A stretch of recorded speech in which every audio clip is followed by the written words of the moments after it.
आज हम लोग एंजल वन के क्वार्टर थ्री के रिजल्ट के बारे में बात करने वाले हैं। चलिए देखते हैं इसका परफॉर्मेंस कैसा है। ओके। सो जैसा कि आप लोग देख रहे हैं कि इसका रेवेन्यू तीन जगह से आती है: interest income, fees and commission, net gain. Okay, इसको कंपेयर कर लेते हैं पिछले क्वार्टर के हिसाब से। 181 करोड़ था पिछले क्वार्टर में इंटरेस्ट इनकम, और इस बार बढ़ के हो गई है 212 करोड़, जो कि क्वार्टर एंड क्वार्टर बेसिस पे ग्रोथ बढ़ोतरी देखने को मिली है। But fees and commission income जो है वो थोड़ी सी घटी है इसकी। एंड नेट गेन बढ़ा है 2 करोड़ से। So total revenue from operation मुझे लगता है कि उतना ज़्यादा बढ़ा नहीं है, मुश्किल से 1-2% बढ़ा होगा। और अगर अगर लमसम में बात की जाए तो ये फ्लैट ही है। अ, और उसके उल्टे पिछले ईयर के बेसिस पे ईयर ऑन ईयर ग्रोथ अच्छी है, लगभग 20 से 30% है। एंड टोटल अगर टोटल इनकम की बात करें तो पिछले क्वार्टर से लगभग फ्लैट ही है, कि पिछले ईयर के मुकाबले ये बढ़ी है। और एक्सपेंस भी मुझे लगता है कि पिछले ईयर से काफ़ी बढ़ी है। जैसे 457 करोड़ थी, और इस बार 709 करोड़ हो गई है। तो एक्सपेंस भी बढ़ा है कंपनी का। और ईयर ऑन ईयर बेसिस पे भी, sorry, quarter on quarter basis पे भी एक्सपेंस बढ़ी है। अब चलिए पैट की बात करते हैं, प्रॉफिट बिफोर टैक्स। तो ये क्वार्टर ऑन क्वार्टर बेसिस पे ये घटी है। पहले थी 407 करोड़, अब ये घट के हो गई है 351 crore. But year on year basis पे ये बढ़ी है।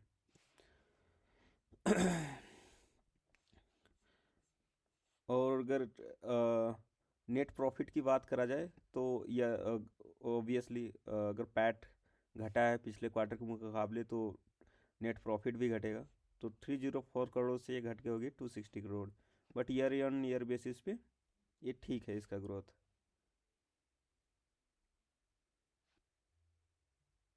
ठीक है।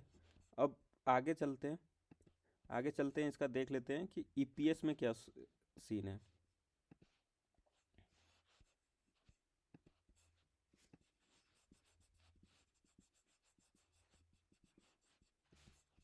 ओके, अगर मैं ईपीएस की बात करूं तो पिछले क्वार्टर में इसकी थी 36, जो घट के हो गई 31।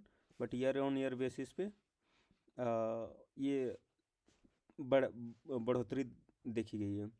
तो मुझे लगता है कि इस क्वार्टर का रिजल्ट उतना खास नहीं था, जिस हिसाब से एंजल वन का शेयर्स का प्राइस बढ़ा था।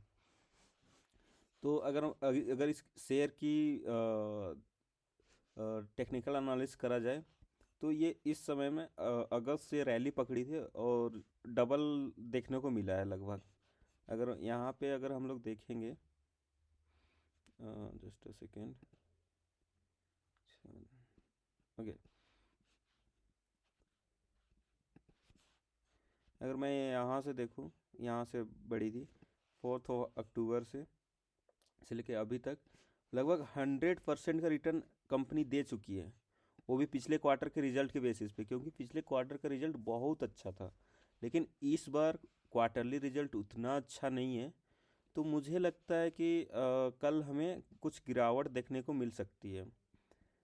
मुझे लगता है कि कल इसका मार्केट गिरना चाहिए। मुझे उतना खास नहीं लगा, मैं अपना ओपिनियन बता रहा हूँ। तो मुझे लगता है कहाँ तक गिर सकती है वो एक बार चलिए देख लेते हैं फिबोनाची रिट्रेसमेंट के थ्रू।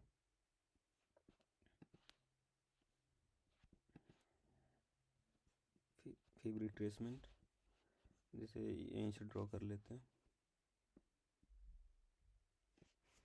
मुझे लगता है कि कल से अगर वो गिरना स्टार्ट होगा तो मुझे लगता है कि आप यहाँ पे 3409 पे बाय कर सकते हो।